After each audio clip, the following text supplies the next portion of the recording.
अब तक हम रामायण की कहानी में अहिल्या उद्धार तक पहुंच चुके हैं, लेकिन माता सीता का जिक्र ही नहीं हुआ। रामायण की कथा सुनाई जा रही है और माता सीता का जिक्र ना हो, ऐसा कैसे हो सकता है। तो चलिए आज माता सीता की ही कथा कहते हैं। राजा जनक जो बहुत ही त्याग तपस्वी राजा थे, इतने त्याग और तपस्या के साथ वो राज्य करते थे कि सभी लोग उन्हें एक तरह से साधु राजा ही कहा करते थे। तपस्वी राजा थे वो, मेहनत किया करते थे बहुत ज़्यादा, सबकी सहायता करना, और तो और कहें तो अपने राज्य में बहुत सारे धर्म कार्य किया करते थे, धर्म सभाएं लगाया करते थे। लेकिन एक ही बात से व्यथित थे कि उनकी कोई संतान न थी। अब संतान के साथ साथ कुछ सालों से एक संकट और उन्हें घेर रहा था। उनके राज्य में वर्षा नहीं हो रही थी, जिसके कारण सारी भूमि का उपजाऊपन नष्ट होता जा रहा था। सारी भूमि बंजर बनती जा रही थी। कई साल बीत गए लेकिन वर्षा नहीं हो रही थी। बहुत व्यथित थे राजा जनक इस बात से कि मैं इतना धर्म कर्म कार्य करता हूँ, सब प्रयत्न करके देख लिए, सब जत्न करके देख लिए, लेकिन न जाने क्यों परमेश्वर हमसे रुष्ट हैं और वर्षा नहीं कर रहे। तभी वहाँ पर एक धर्म सभा हुई और उस धर्म सभा में कुछ साधुओं ने विचार किया, या फिर कहे तो राजा को आदेश दिया कि राजन, जा करके तुम स्वयं भूमि का पालन पोषण कीजिए, स्वयं जा करके भूमि की देखरेख कीजिए और स्वयं जा करके हल चलाइए भूमि में। राजा ने इस उपाय को भी जनता के हित में करने की सोची कि प्रजा के लिए सबसे बढ़कर क्या है कि राजा अपना सर्वस्व त्याग दे। महाराज वैसे भी त्यागी तपस्वी जीवन जिया करते थे। तुरंत उन्होंने किसानों वाला वेश धारण किया। महाराज और महारानी दोनों ने कार्यभार संभाला। इधर महाराज हल जोतने चले थे तो इधर महारानी अन्न जो भूमि में बोया जाता है वो दाने डाल रही थी। हल अपनी स्पीड में चल रहा था कि अचानक से हल एक पत्थर से टकराया। पत्थर से टकराया, आगे बढ़ ही नहीं रहा था हल। महाराज ने सोचा पता नहीं क्यों आगे नहीं बढ़ रहा।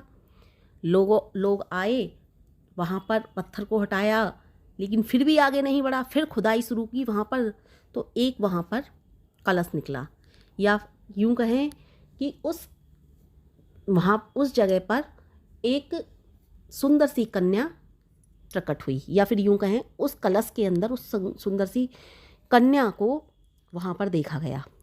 उस कन्या को निकाला। तुरंत की तुरंत उस कन्या के निकलते ही पूरे जनकपुरी में बादल हो गए। बादल यानी खुशी के बादल तो हुए ही, लेकिन जो वर्षा वाले बादल थे, जिन वर्षा कई सालों से वहाँ से मुख मोड़ चुकी थी, जैसे कि इंद्रदेव वहाँ से रुष्ट हो गए हों, इंद्रदेव भी उस कन्या के प्रकट होते ही अचानक से बहुत प्रसन्न हुए और घनघोर वर्षा हुई। ये सभी के सभी खुश हो गए और ऐसा देख कर के उसे कन्या को महालक्ष्मी का रूप माना कि ये तो कन्या महालक्ष्मी है साक्षात। इसके प्रकट होते ही देखिए कितनी अच्छी वर्षा हुई है, चारों तरफ वर्षा होने लगी। हल को टकराने से माता वो कन्या प्रकट हुई थी, इसलिए उस कन्या का नाम सीता रखा गया। सीता हल की आगे की जो फाल होती है उसकी को कहते हैं सीता। तो हल की उसके निकली थी, इसलिए उसका नाम सीता रखा गया। कन्या को बहुत प्यार से लालन पालन किया जा रहा था। जहाँ राजा जनक की एक भी संतान न थी, वहाँ राजा जनक को 3 कन्याओं का और सुख प्राप्त हुआ। कुछ लोग बताते हैं कि एक कन्या राजा जनक को हुई थी, 2 कन्या उनके छोटे भाई को हुई थी। लेकिन उस राज्य महल में चाहे छोटे भाई को हुई हो, चाहे राजा जनक को हुई हो, 3 कन्याएं और हुई थी। यानी कि माता सीता समेत 4 कन्याओं का वहाँ पर लालन पालन किया जा रहा था। लेकिन सबसे बड़ी माता सीता ही थी। कोई भेदभाव नहीं था चारों में। किसी को यही पता नहीं था कि माता सीता राजा जनक की अपनी औलाद नहीं है, क्योंकि उन्होंने कभी ऐसा सोचा ही नहीं था। अपनी कन्याओं से भी ज़्यादा माता सीता को प्रेम करते थे, क्योंकि उनके कारण राज्य में इतनी खुशी जो आई थी। और फिर तपस्वी लोगों के लिए क्या अपना क्या पराया, सब अपना ही होता है उनका। बहुत अच्छे से पालन किया जा रहा था। माता सीता इतनी गुणवान थी कि उनके ही पद चिन्हों पर चलते हुए उनकी जो छोटी बहनें थीं वो भी बहुत गुणवान हो गई थीं। दूर दूर से राजा महाराजा जैसे जैसे माता सीता बड़ी हो रही थीं उनको इतनी खूबसूरत थी, वो खूबसूरत तो थी ही लेकिन गुण भी बहुत थे। दूर दूर के राजा महाराजा जो भी हुआ करते थे वो माता सीता को अपनी पटरानी बनाने का स्वप्न देखा करते थे। माता सीता धीरे धीरे बड़ी हो रही थीं, लेकिन बाल्यावस्था में ही उन्होंने एक ऐसी घटना कर दी थी जिसके कारण राजा जनक ने एक प्रण ले लिया था। हुआ ये था कि बाल्यावस्था में ही माता सीता खेल रही थीं। एक वहाँ पर उनके ही राज्य में उनके शिव द्वारा देवताओं को दिया गया जो धनुष था, देवताओं ने वो धनुष उन्हीं के राजा जनक के जो पूर्वज थे उनके लिए धरोहर के रूप में दिया था।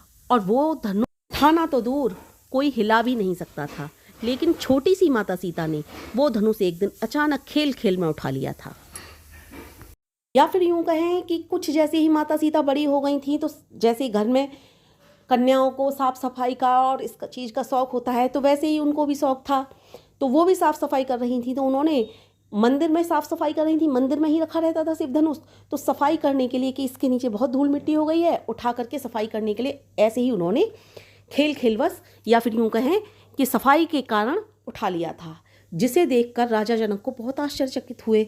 उनको पता चला कि माता सीता ने वो धनुष उठा लिया, देखा वहाँ कैसे साफ़ सफाई है इतनी, तो देखा कि यहाँ तो बहुत साफ़ सफाई है, ये किसने की। जब पता चला कि ये माता सीता का कार्य है तो बहुत आश्चर्यचकित हुए कि जो आम मानव या आम मनुष्य इसको उठा भी नहीं सकता, हिला भी नहीं सकता, उन्होंने इसे उठा लिया और साफ़ सफाई करके फिर वहीं पर ऐसे के ऐसा ही रख दिया। तभी से उन्हें ये ज्ञात हो गया कि ये कन्या कोई साधारण कन्या नहीं है, जिसके पैदा होते ही इतनी घनघोर वर्षा हुई, जो राज्य में खुशियां ही खुशियां लेकर के आई, जिसके आने से निसंतानों को भी संतान मिल गई, और जो कन्या जो शिव धनुष कोई साधारण मानव हिला भी नहीं सकता उसे उठाकर साफ सफाई करके उसी स्थान पर ऐसा का ऐसा ही रख दे, वो कोई साधारण कन्या नहीं हो सकती। ये महाराज जनक अच्छे से समझ चुके थे और उन्होंने उसी समय ये प्रण ले लिया कि मुझे इस कन्या का स्वयंवर रचना है, और उस स्वयंवर की केवल एक ही शर्त होगी कि जो भी इस शिव धनुष को उठाकर झुकाकर इस पर अपनी प्रत्यंचा चढ़ा देगा उसके साथ ही मैं इस कन्या का विवाह करूंगा। यही स्वयंवर की शर्त होगी, और यही स्वयंवर की शर्त उन्होंने रखी थी। लेकिन स्वयंवर का अर्थ क्या होता है, जिसे कन्या अपने पति के रूप में स्वयं चुने।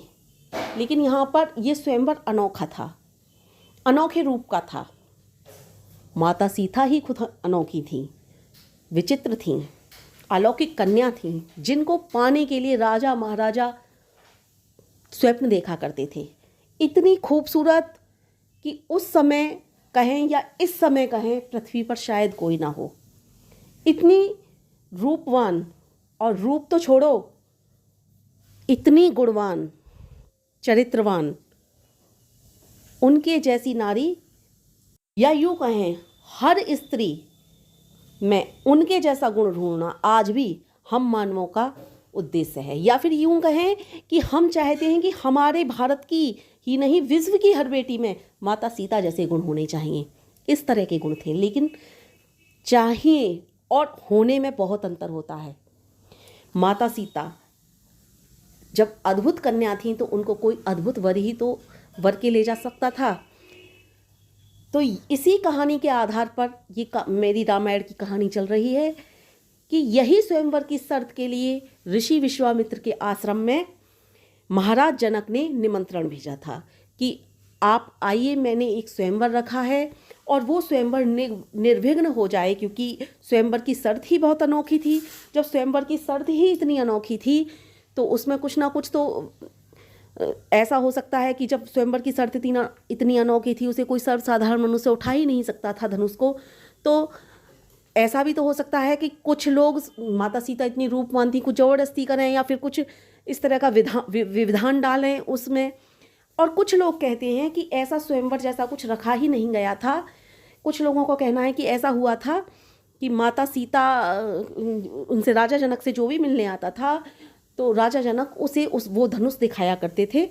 तो इसी के आधार पर कोई जनसाधारण उठा नहीं सकता था धनुष को।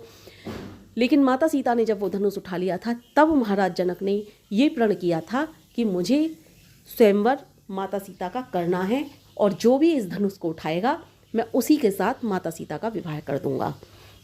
इस तरह का प्रण राजा जनक ने ले लिया था और इसी प्रण को पूरा करने के लिए ऋषि विश्वामित्र को बिना किसी व्यवधान के ये स्वयंवर पूरा हो जाए, क्योंकि ऋषि विश्वामित्र के विषय में सभी जानते हैं। किसी समय के ऋषि विश्वामित्र क्षत्रिय राजा थे, विश्वरथ नाम था। जहाँ भी कोई दुविधा आए, संकट आए, मुसीबत आए, ऋषि विश्वामित्र उस संकट, दुविधा और मुसीबत को दूर कर देते थे, क्योंकि वो विश्वामित्र हो चुके थे, विश्व के मित्र हो चुके थे। वो हर कठिनाई, हर परेशानी को, वो संसार की सभी कठिनाई परेशानियों को अपनी कठिनाई परेशानी समझकर सब कठिनाई परेशानियों को दूर करने की कोशिश करते थे। जनमानस के कल्याण के लिए उन्होंने जीना शुरू कर दिया था। इसलिए ऋषि विश्वामित्र को महाराज जनक ने अपने जनकपुरी बुलाया था कि मेरी बेटी सीता का स्वयंवर है, आप आइए और ये स्वयंवर को निर्विघ्न पूरा कराइए और मैं आपको आदर सहित इस स्वयंवर में आमंत्रित करता हूँ। इसी स्वयंवर में महाराज जनक के यहाँ पर श्री राम और लक्ष्मण को लेकर के ऋषि विश्वामित्र जा रहे थे, जो कहानी हमारी आगे से चल रही है। तो ये कहानी थी माता सीता की, जिसके बिना रामायण हो ही नहीं।